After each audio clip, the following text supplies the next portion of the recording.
How to edit or delete Cronjob via cPanel. Log into your cPanel account. You will be on this page. Scroll down to go to the Advanced section and click on the Cronjobs icon. Scroll down to go to Current Cronjobs and locate the cronjob you want to edit. In front of the cronjob we want to edit there is an edit option. Go and click on it.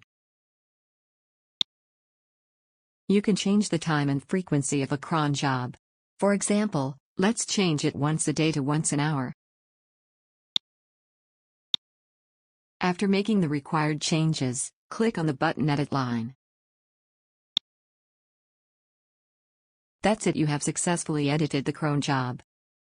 To delete the cron job, go and click on the Delete button. Press Delete again. That's it, the cron job has been successfully deleted. Thank you for watching.